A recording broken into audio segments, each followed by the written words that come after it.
Hi everybody, I'm Lynda Keane, and with me today I've got Anne Pringle Burnell from Chicago, and we're going to have a little sort of informal chat about Anne, what she does and her areas of interest in the aquatic industry. So hi Anne. Hi Lynda. So nice we can see each other.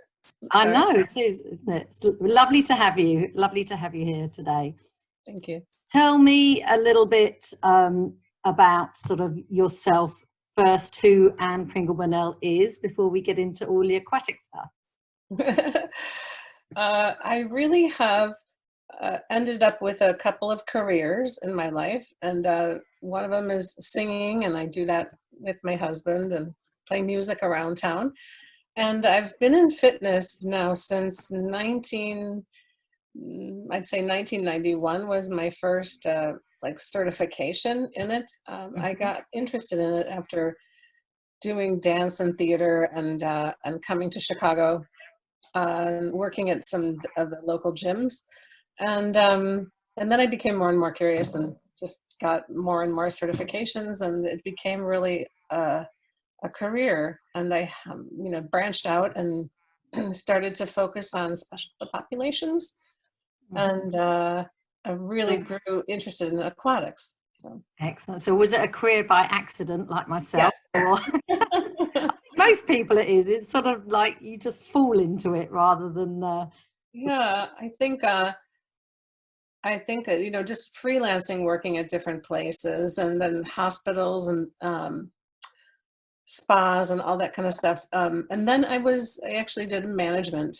So in the fitness business for a while, I opened a couple of new health clubs and was the athletic director and managed them for a while. So got to know the business end of that whole thing as well. Excellent. So you've got a lot of experience then in the aquatic and in the fitness industry. So you're not just... Yes, I've been in it for a long time. So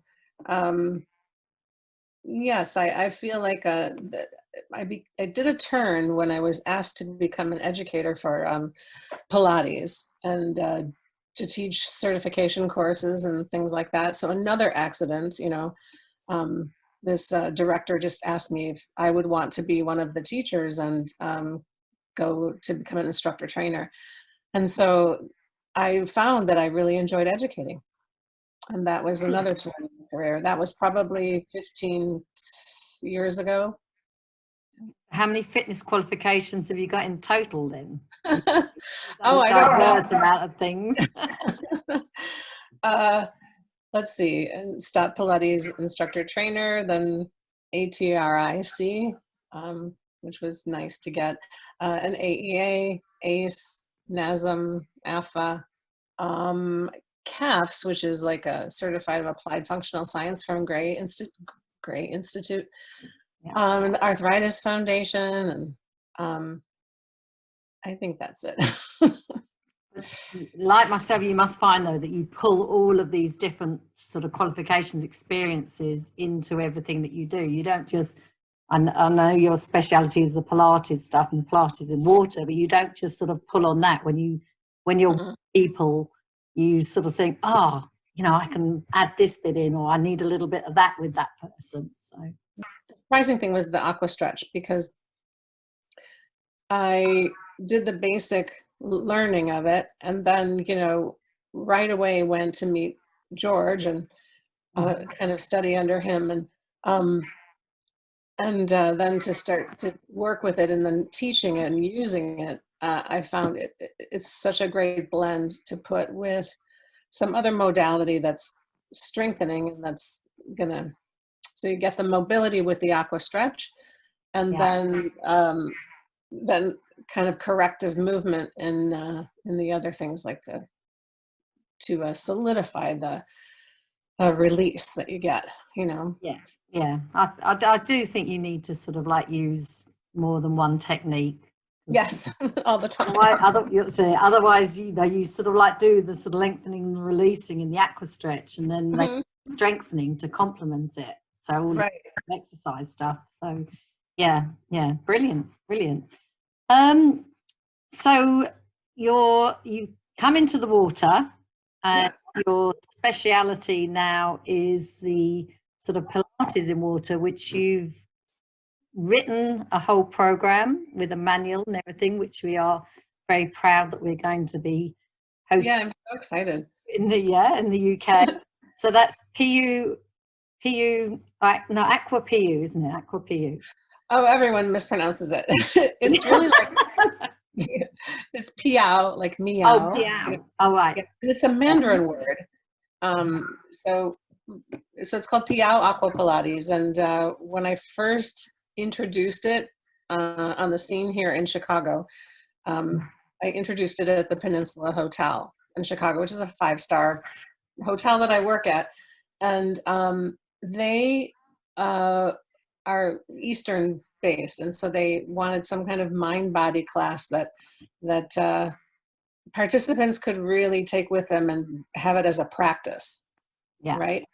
And so I started teaching it there, and thus the Mandarin name. And PEYOW just means floating Pilates, essentially, is what it is. It's, instead of land Pilates, it's floating Pilates. And so that's where that came from. And I just kind of kept that name since that's what we originally did. And we have the manual, which was co-written with a PT, Lee Everett, and she's a double degree PT, and she helped me organize it.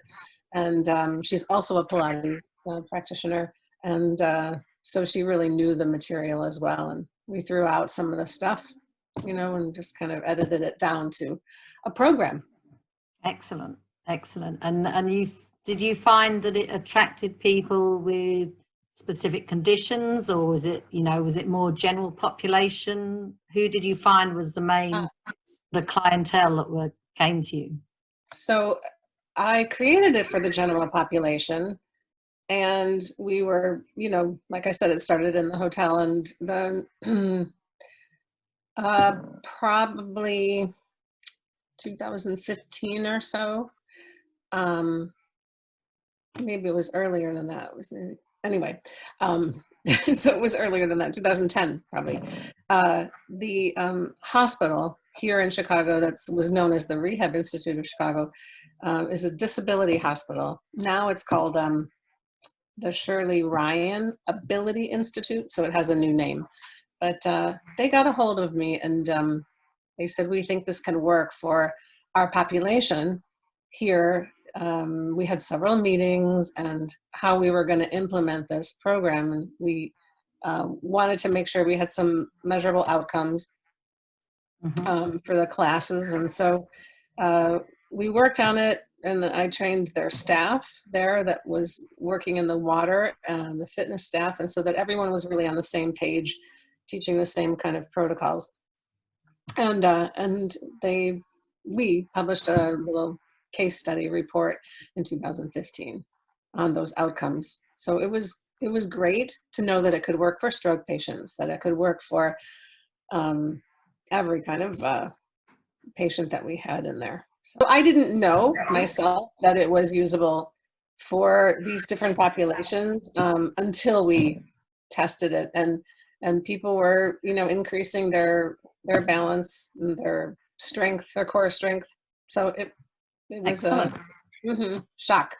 No, I mean, I knew it worked, but you have to make sure that proof's in the pudding, as they say. Yeah, right. Exactly. And it's hard to test that demographic of people beside the pool. Yeah. Right. It's slippery. It's dangerous. So we had to change the tests up a little bit to make it doable poolside. Excellent. What sort of tests did you do? What sort of things did you try? We basically settled on the 4 standardized tests. Let me see if I can remember the names of them. Forward frontal reach test, which is an indicator of balance and core strength. There's one, then the single leg balance and the tandem leg balance, 2 different stances, because some of them had walkers and canes, and or it prevented them from doing that tandem stance, or prevented them from doing the single leg. And then, and that's an indicator of balance. Then the last one was, instead of like a get up and go test of gait Yeah. speed, there's one called the 360-degree turn protocol. And that's basically the timing of a person saying, you know, okay, turn around, and they go, "Whoop," and they turn all the way around one time, and you stop them. Of course, you want that to be faster. But that was easier because we could surround the person, you know, basically if they spun and were off balance, you know, we could have people around them rather than get up and go in that area that wasn't really testable.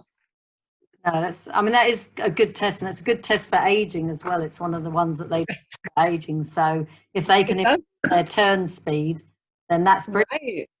Yeah. I mean, and also like think about the vestibular stimulus of things, you know, going by you really fast and being able to orient. So I felt, for the aging population, it was great. Excellent, excellent. So how many hours a day do you reckon you spend in the pool? Not at the moment, but not at the moment, none, actually. None of us are. And at first I was, you know, this is a weird time we're all going through, but at first I was really, really missing it and finding that my whole body was just, you know, I've acclimated to that being my workout, that being, you know, I just spent a lot of time in Panama and Florida, you know, at the beginning of the year, and really practicing a lot in the water.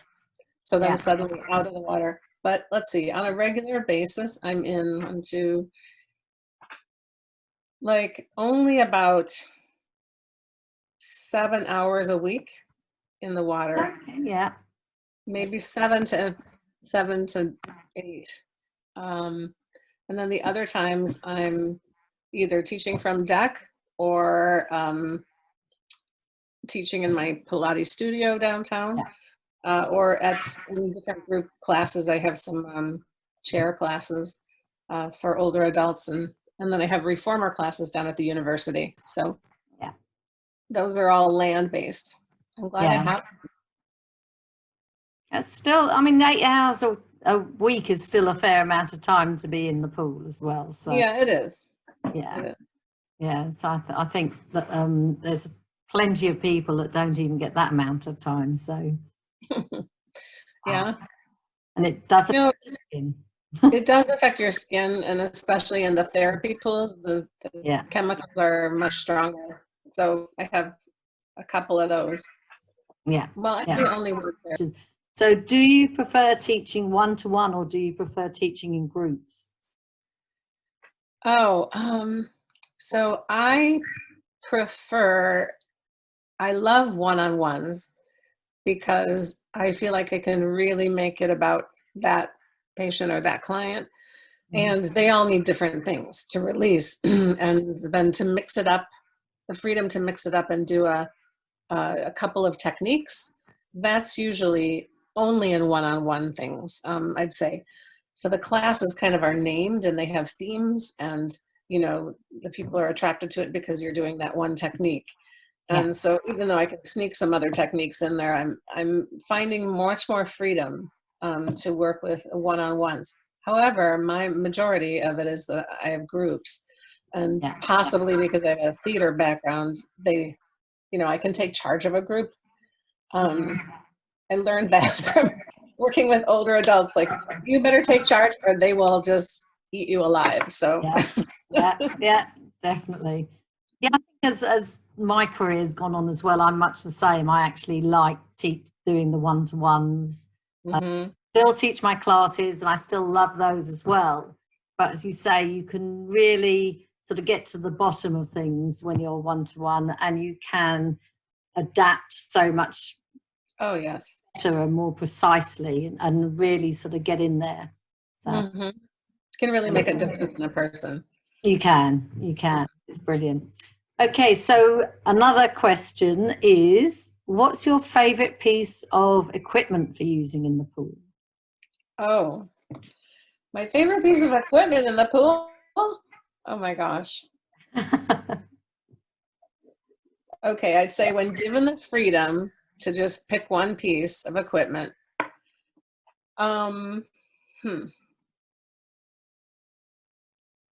Mm. I'm torn, but I think it's really those floating ankle cuffs. Okay. Um, just it'd be a toss up between like hand buoys and the floating ankle cuffs, but you can I find that for a deep water, I like to do that full hip extension and do some Yes. movements with my legs, and then since the buoyancy is so far down, and I don't wear a waist belt, Yeah. buoyancy belt.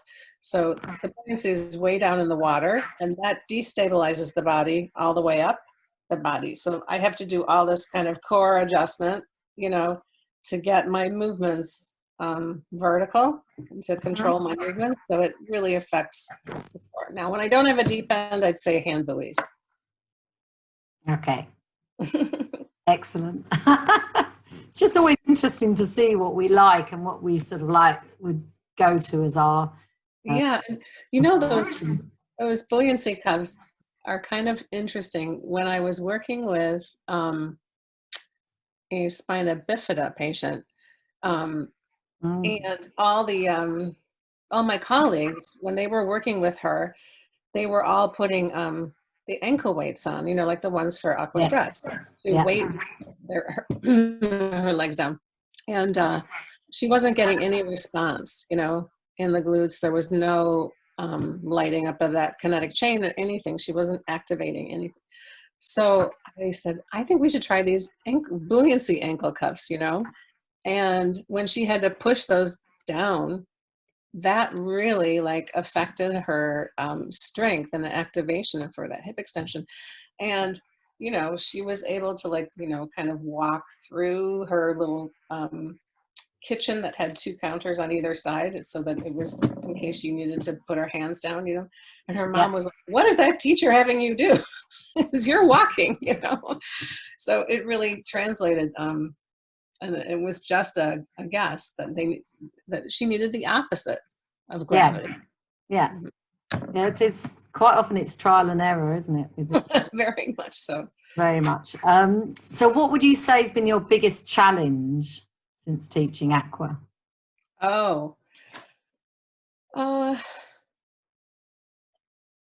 I'd say 2 things. The first thing was to translate all the biomechanics of Pilates, the order of contractions that you need in the exercises to the pool, from land or machines to the pool. Because I really that must have been tough. That was like a brain thing, imagining this in the water, trying it, imagining this, and so that was my first challenge. I'd say my second challenge is, and I think it's like something we talked about at one of those conferences, is to take this work really seriously, is for people. So there's always going to be people jumping into your group classes, and also the people we work for, oh, you're just the aqua teacher, or you're just the therapist, and whatever your title is. Yeah. But I think,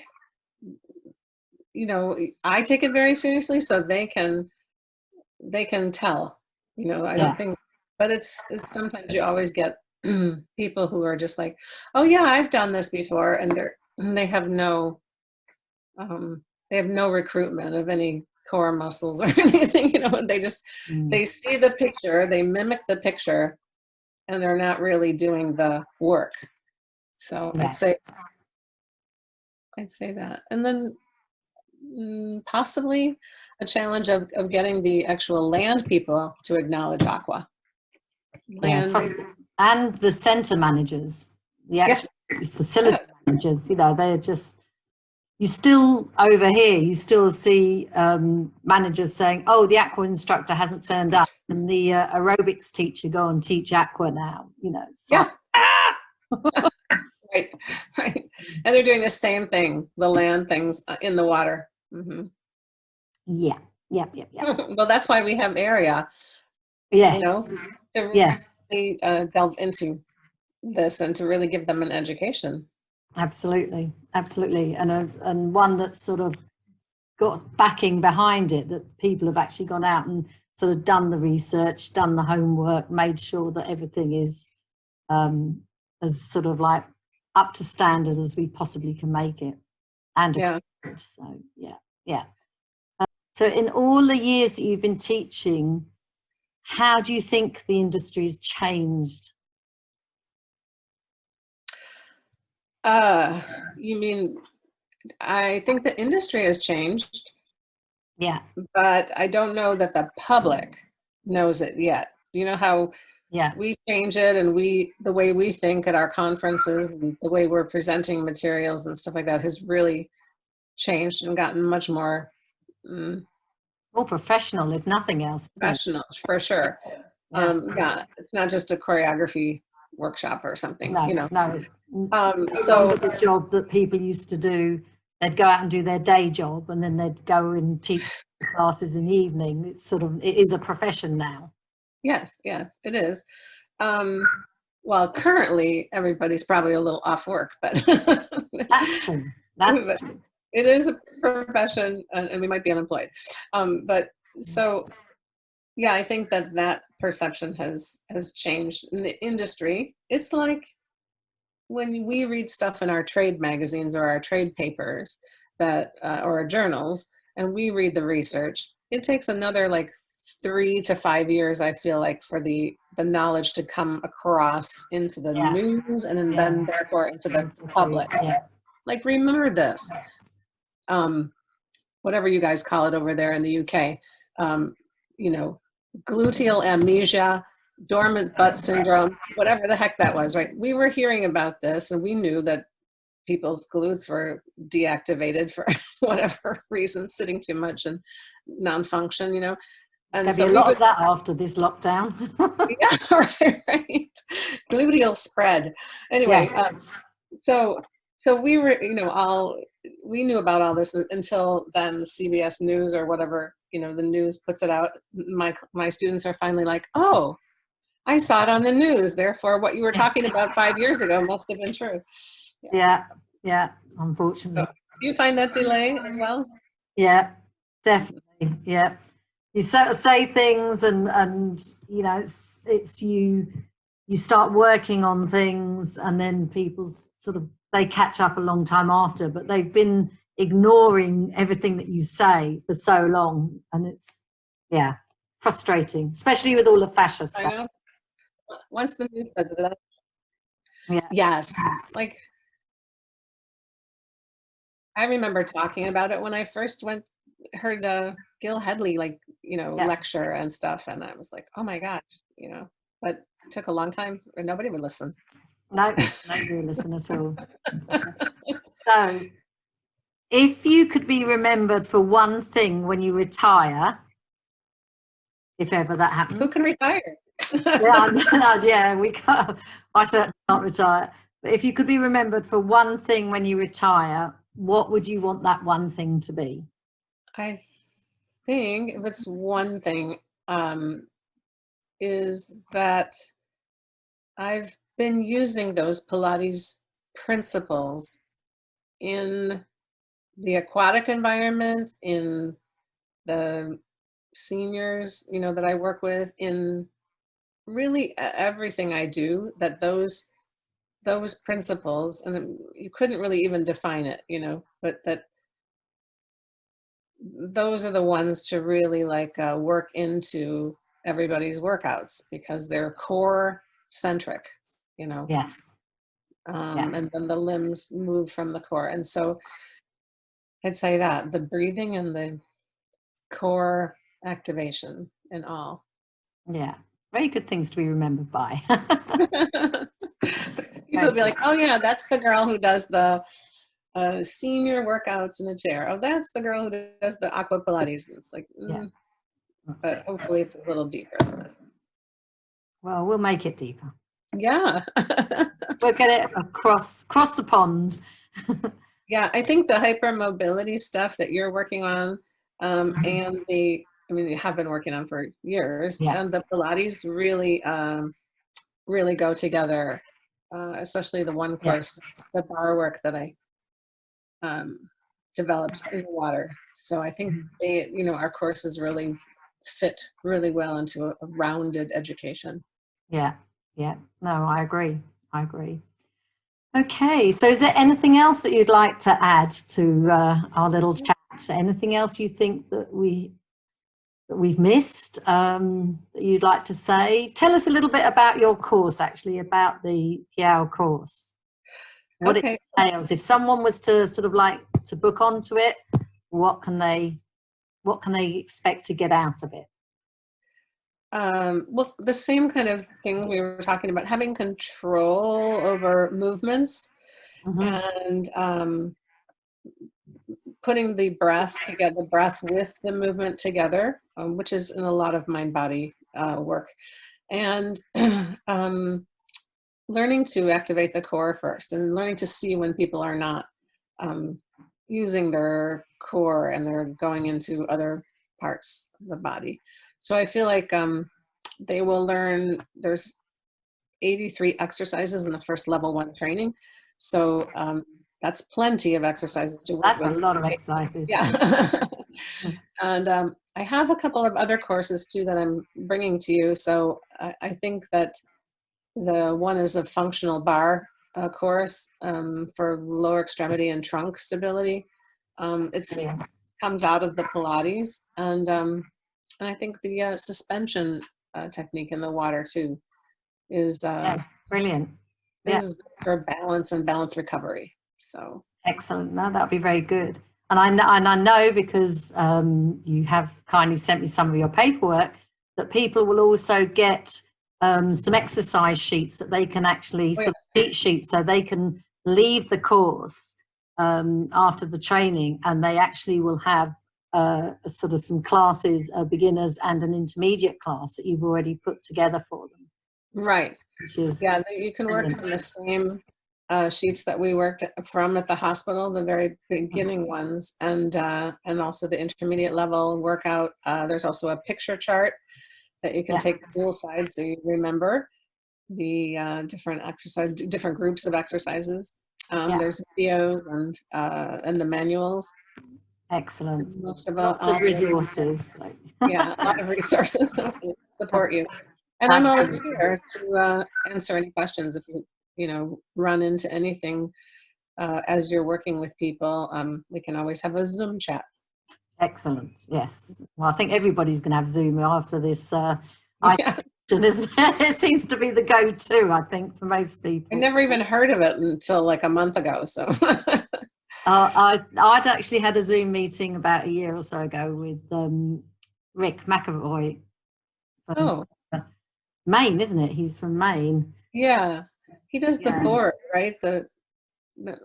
Yeah, he did the strength stuff, aqua strength stuff. Right. With them anymore, but yeah, I had a Zoom meeting with him about a year or so ago. So that was my first introduction to it, but I hadn't picked it up again until recently.